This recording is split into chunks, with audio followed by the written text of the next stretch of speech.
Este programa puede contener escenas de violencia, adicciones, sexualidad o lenguaje no apto para audiencias menores de 15 años de edad.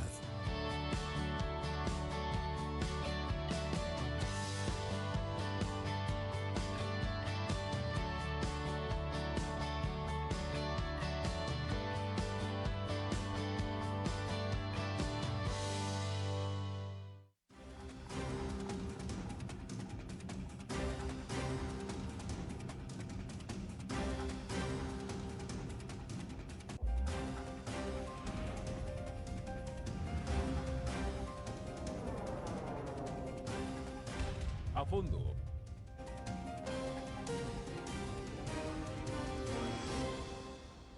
¿Qué tal? Muy buenas noches, bienvenidos a Fondo. Y bien, en esta noche tenemos una plática interesante, concreta, de información objetiva, que es la que usted necesita para poder tomar una opinión acerca de lo que está sucediendo hoy en día en el Ayuntamiento de Tehuacán, esta serie de conflictos, dimes y diretes, especulaciones y demás. Bueno, pues tenemos una persona especializada en el tema para que nos pueda dar pues la mejor referencia y poder tomar este punto de opinión a partir de información acertada. Así es que antes de presentar a mi invitado, vamos a invitarlo a que nos siga a través de las redes sociales en @meganoticias Tehuacán en Facebook, en @meganoticias TEH en Twitter, por supuesto la aplicación móvil y la página de internet www.meganoticias.mx y la parte digital de Megacable, y por supuesto a través del canal 151 de XView y de Megacable. Así es que vamos a iniciar. Se encuentra conmigo esta noche el abogado Tomás Calderón Alfaro. Usted ya lo ha conocido, ha estado en entrevistas a través de varios espacios de noticias,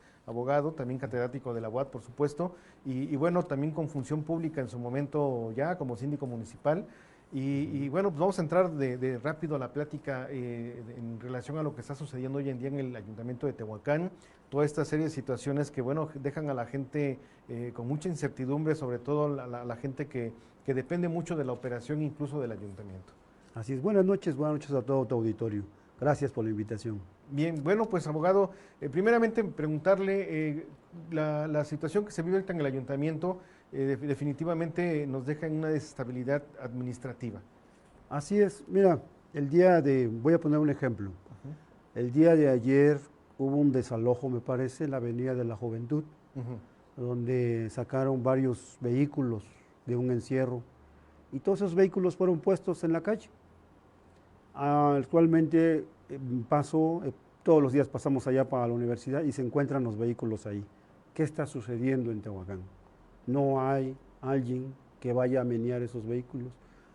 De esa situación podemos hacer una remembranza de todo lo que está pasando. Es malo lo que está pasando, porque esto significa que hay alguien que creó un caos en el ayuntamiento y que debe de responder por ello.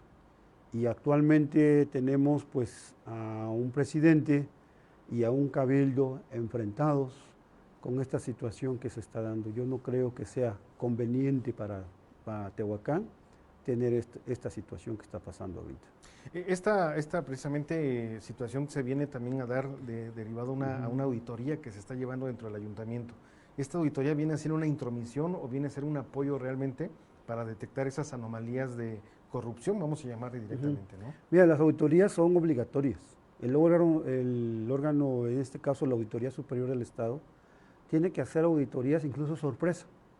Vienen auditorías que son programadas, otras son sorpresa y otras son anuales.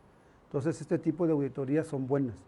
Lo que estamos viendo ahorita es una situación ya que ha superado todo esto, porque vemos que el día de ayer me parece que ya se presentaron también los directores del ayuntamiento a realizar algunas diligencias. No sabemos qué tipo de diligencias, hay algunas que yo creo que sí deben de estar en secrecía, pero sí debe de existir una situación de información que nos den las autoridades. Y yo creo que eso es lo que ha faltado. Estamos en una incertidumbre y podemos nosotros más o menos ver qué es lo que está sucediendo, pero sería mejor que de primera mano nos dijera el presidente qué está pasando, el cabildo, o qué es lo que está sucediendo, porque en realidad no lo sabemos a ciencia cierta. Precisamente de lo que menciona, abogado, de estas denuncias, se habla de denuncias, o podría haber dos tipos de denuncia, una que podría ser penal y la otra que podría ir directamente al tema de corrupción. Sí, bueno, las situaciones, me parece que ya vino el fiscal anticorrupción y ahí vienen las denuncias. Es un asunto meramente penal que inicia con la denuncia, que parece que ya la puso la síndico municipal, que está dentro de sus facultades y es su obligación realizar este tipo de actos, ¿sí? No importa quién caiga, eso es lo correcto. Pero no nos dan esa información. Esta denuncia posteriormente tiene que reunirse los elementos de prueba, todos los elementos de prueba, como son testimoniales, periciales, fotos, documentos, todo ello, y posteriormente pasará a un juez de control para que le soliciten o una comparecencia a la persona que haya resultado responsable o una orden de aprehensión, dependiendo de las circunstancias. Entonces sí ya estamos hablando de cuestiones ya más fuertes todavía. La cuestión administrativa, eso que pasó de que hubo un cabildo, que rompieron el cabildo, pues es una situación, sí es difícil, pero como cuestión administrativa el cabildo ya determinó, bien o mal, pasa luego a la síndico y posteriormente la síndico lo pasará al Congreso. Y todo eso no lleva a cárcel, ¿sí? Pero puede desembocar en una destitución del presidente, que es lo que están pidiendo, pero él todavía puede defenderse y realizar ciertos actos de defensa todavía, pero no hay prisión. Pero ya cuando hablamos de la situación penal, dependiendo de las circunstancias, puede el fiscal solicitar una prisión preventiva. Entonces sí ya estamos en una situación ya más difícil todavía. Podríamos pensar que después de estas diligencias, podríamos tener algún escenario de alguna orden de aprehensión. Yo creo que a decir esto sería muy aventurado de mi parte, pero supongamos que el fiscal hace todas las diligencias lo más rápido posible. Ya lo judicializa, lo pone ante un juez, y el juez en su momento diría si libra orden de aprehensión o no. ¿Por qué? Porque hay riesgo de fuga, porque hay riesgo de ocultación de documentos, etcétera, una serie de cosas. Y tendrían que ir por la persona.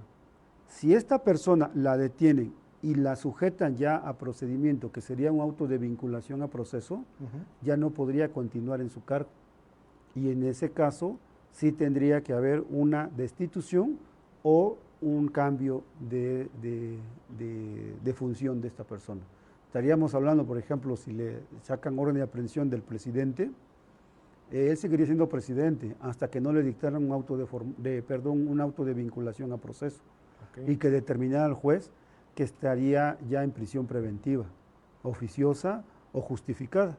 Y entonces sí ya tendríamos, el Congreso ya tendría todas las armas y todos los elementos para hacer la sustitución inmediatamente del presidente, porque no puede tener un presidente detenido. Claro, y en este caso vendría lo que sería un consejo ciudadano. No, en ese caso sería nada más él. El puro presidente. El puro presidente. El Consejo Ciudadano viene a consecuencia de que el cabildo y el presidente se encuentren en una confrontación tal que provoquen la ingobernabilidad, que es lo que está pasando. Porque pasa lo siguiente, el presidente revoca la función de 3 funcionarios, como es el secretario, el tesorero y el contralor. Pero él no puede revocar al tesorero ni al contralor, de acuerdo con la ley orgánica. Él nada más puede revocar al secretario. Entonces, ahí veo que hay una situación también enredada, porque dice el secretario, yo no fui notificado. Y hoy sale una noticia del regidor Villarreal y dice, no, sí fue notificado, no se quiso notificar y todos sabíamos que ya no era secretario. Entonces estamos en una situación de que el cabildo que se llevó a cabo fue el lunes, ¿no? El lunes. Sí, el lunes. Ese cabildo no tenía legalidad porque no había secretario. Ahora, supongamos que sí había secretario y que efectivamente no fue notificado y todo ello. Pero el que está convocando al cabildo es el secretario. Y de acuerdo con la ley orgánica, el secretario no puede convocar a una sesión extraordinaria de cabildo. Solo 2 entes pueden convocar a la sesión extraordinaria. Es el presidente Y si no lo quiere hacer el presidente, entonces son la mayoría de los regidores, pero no el secretario. Entonces está en una situación que es, para mí, es ilegal. Supongamos que es legal, entonces tendríamos que el Congreso tiene que analizar esa legalidad o no. Pero estamos ante una situación, insisto, de total incertidumbre que estamos casi especulando, mejor dicho, estamos especulando. Así es. ¿Sí? Entonces, sí es necesario que se pongan las pilas y que nos digan qué es lo que está pasando. En este caso, ¿qué pasaría con las instituciones que hace el presidente municipal, hablando de Contraloría y Tesorería específicamente, en donde aparentemente no participa el Cabildo? Ahí viene la ilegalidad de esta situación. Si el presidente no puede menear al Contralor y al Tesorero, porque hay en la ley orgánica municipal dice que solamente puede manifestar quiénes pueden ser, es decir, puede proponerlos, pero no puede ni revocarlos ni ratificarlos el presidente. Eso es función única del Cabildo. Entonces no puede menearlos. ¿Qué pasa si, por ejemplo, el presidente dice yo quiero menear a la persona de desarrollo urbano, por decir? Yo quiero que la Dirección de Desarrollo Urbano se quite el director. Le tiene que decir al Contralor que vaya y haga la entrega-recepción. Y el Contralor no va a ir. Posteriormente le va a decir, yo estoy nombrando a fulano de tal para que él sea el director nuevo de Desarrollo Urbano. Págale su quincena. Y el tesorero no lo va a hacer. Entonces va a crear un caos total, que vamos a tener a un director actualmente y otro propuesto por el presidente, que ni uno de los dos va a poder funcionar. El otro no tiene nombramiento y el otro no quieren que lo nombre. Sí, que es lo que se tiene ahorita, sí, ¿no? en el municipio. Y esto cae en una circunstancia del artículo 57, fracción segunda, que dice, cuando el Cabildo y el presidente se encuentren en un conflicto que haga imposible la gobernabilidad, el Congreso designará a un Consejo Ciudadano y entonces se van todos. Sin ninguna forma de poderse amparar o de poder... Sí. Posteriormente a esto, cuando el Congreso determina, puede haber lo que se llama un juicio de protección ciudadana que se puede llevar ante un tribunal electoral, manifestando que el Congreso está impidiendo las funciones para que fueron electos. Y entonces se podrían defender. Este asunto se lleva rapidísimo, en 3 meses se resolvería. Que estamos hablando precisamente de ese tiempo, abogado. Sí. Este proceso pues estaría retrasando la operación del municipio como tal. Sí, totalmente. Pues ya vemos que no hay obras, no hay nada. Y el ejemplo que puse al inicio de la entrevista, tenemos un montón de camiones ahí tirados en la calle y nadie puede recogerlos. Y no sabemos qué va a pasar, si los van a quitar o no sé. Entonces, eso es ya una falla de la administración pública. Así es. Ahora que se habla ya pues, desde un principio se sabía cuál era la línea de trabajo de esta administración morenista, se habla de una ley orgánica a la que o no se le ha hecho caso, o se desconoce, o de plano, ¿qué está pasando con los funcionarios? Pues yo creo que hay todo. Primero, la ley orgánica municipal es la de 2002, está muy mal hecha, tiene muchas lagunas, y dejó a propósito muchas lagunas para que los ayuntamientos posteriormente hicieran una reglamentación.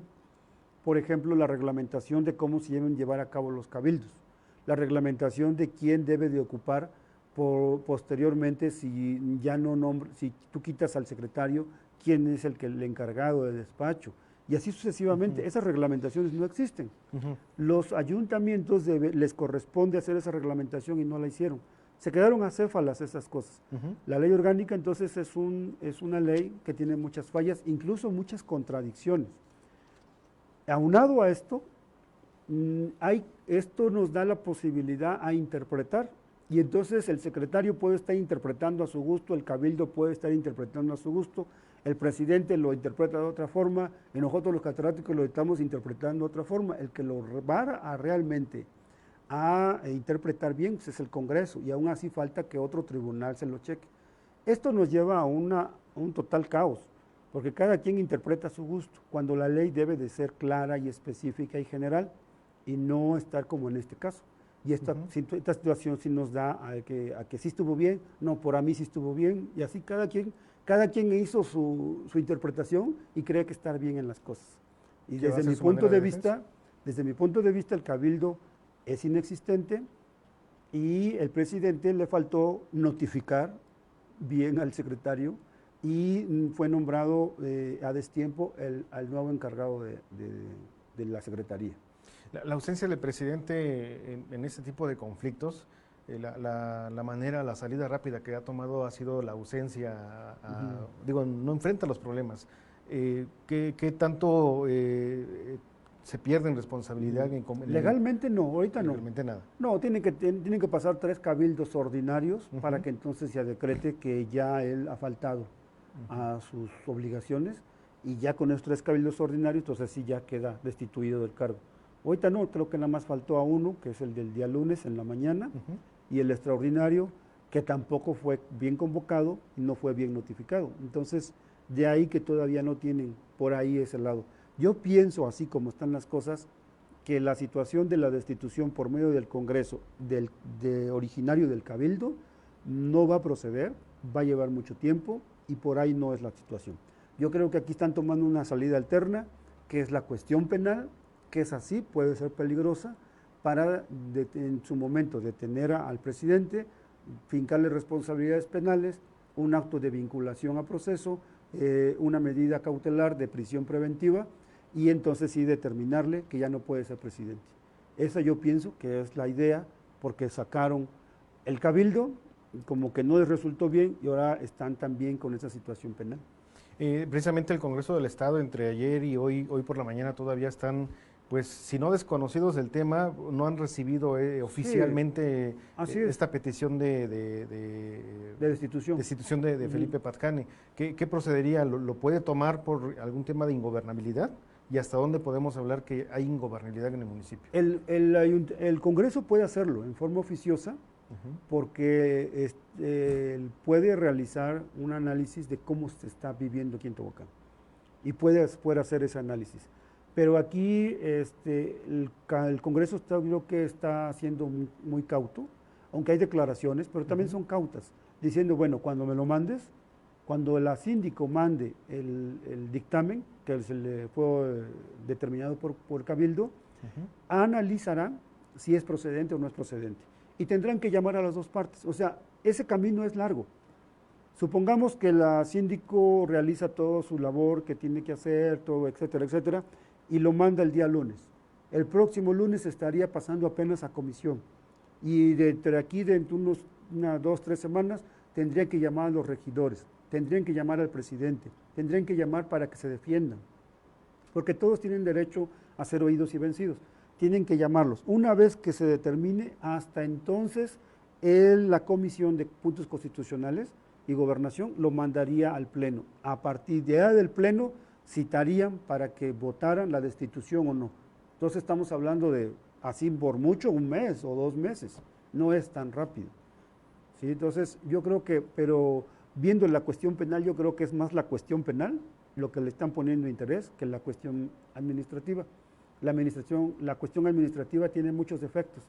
Y decía yo, la cuestión de administrativa debe de ser perfecta, porque ahí la ley no suple ningún error. Si tú te equivocas en alguna cosa, como en este caso la notificación al secretario, que el secretario no hizo bien las cosas, todo se echa para abajo. Entonces ahí debe de estar perfecta, bien diseñado las cosas. En materia penal, aunque sí puedes tener un poquito de errores, pero sí hay más posibilidades que lo ataquen por ese lado. Bien, pues en este caso, ¿qué le conviene ahorita al municipio? Independientemente de que, bueno, ya el problema está más que abierto, ¿qué le conviene ahorita al municipio para medio operar? Porque pues se prevé, no estamos asegurando todavía, pero se puede prever que si en un principio, cuando ya no había presupuesto o estaba congelado todo por la auditoría, ahora que tampoco hay cabezas, pues la operación del ayuntamiento puede tener ahí descalabros importantes que afectarían a terceros. Sí. Pues mire, yo creo que el primer problema que vamos a tener es la ley de ingresos y el presupuesto de egresos, que ya deben de haberlo mandado o lo tienen que mandar el 15 de noviembre o sea, en 8 días ya tiene que estar preparado y tiene que estar mandado al Congreso. Y si no se prepara, no vamos a tener nueva ley de ingreso ni presupuesto de egresos. Lo que la ley tiene que hacer es repetir el anterior. O sea, no están preparados para eso. Yo creo que lo conveniente es que renuncien todos, ¿sí? No saben gobernar y deben de renunciar todos. La verdad, se están peleando entre ellos cuando tenemos grandes problemas en Tehuacán, no solo de obra, sino principalmente de inseguridad. Así es. Hablando de esta renuncia que también se ha especulado mucho, esta renuncia, ¿cómo procedería, abogado? Que ellos Tal cual directamente. Se lo pusieran al Congreso. Nada más le ponen, nosotros como Cabildo solicitamos licencia y con eso automáticamente el Congreso ahora sí nombra al Consejo Ciudadano. En esta renuncia tendrían que ir sumados el presidente, sus y todo regidores y todo el cabildo. Ya las otras con áreas, la mayoría del Cabildo. Tesorería tendría que renovar. Sí, ya sería cuestión del nuevo Consejo. Muy bien. Si la mayoría de los regidores, dice la ley, si la mayoría de los regidores no asiste al Cabildo, entonces se determina que no hay gobernabilidad y se nombra un nuevo Consejo. Si la mayoría de ellos pidiera licencia, el Congreso eliminaría a todos totalmente y se nombraría un nuevo kamikaze, Congreso. ¿no? Si lo que buscan es la destitución de Felipe, pues la forma fácil sería ahorita. Escuché una vez a un regidor que dijo que no importaba que él se fuera, que se fueran todos, pero que ya se quitara este problema. Pues ahora pueden hacerlo. Poner la renuncia, la mayoría, y decir, ya no nos vamos a presentar a Cabildo, y se acabó. Y con eso se cae automáticamente todo el Cabildo, y también se cae el presidente, quedan todos eliminados. Y que sería la vía más sana en este momento, ¿no? Por cómo están las cosas. Yo creo que es sano hasta para salud de ellos. No creo que sea gustoso llegar a trabajar. No pueden hablar ni con ustedes, ni con los medios, no dan comunicación, no dan nada. Es una situación que no es conveniente para la ciudad. Sí, efectivamente, por eso muchas veces se especula y no se está llegando a información objetiva que podamos darle a la gente y precisamente por eso lo buscamos, abogado. Pues mire, una charla muy importante, no sé si quisiera agregar algo antes de despedirnos. No, pues les agradezco mucho que me hayan invitado, estamos para servirles. Pues le agradecemos mucho, abogado. Bien, pues le comento, estuvo con nosotros el licenciado Tomás Calderón Alfaro, él es catedrático de la UAP también y ha tenido experiencia en función pública. Le agradecemos mucho su visita. Muchísimas gracias. Bien, le recuerdo que mañana en punto de las 9 de la mañana, Mega Noticias Tehuacán, la repetición, 3:30 Megavance Informativo y 9:12 Iván Rodríguez Fierro con la información más importante de Tehuacán y la región. Mi nombre es Seferino Carrera Ríos y le deseo una excelente noche.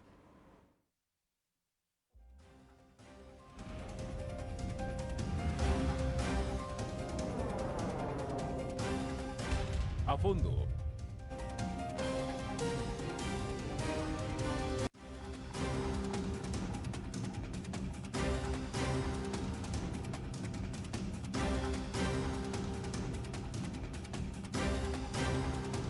Las noticias de tu interés en todo momento. Las historias contadas desde el lugar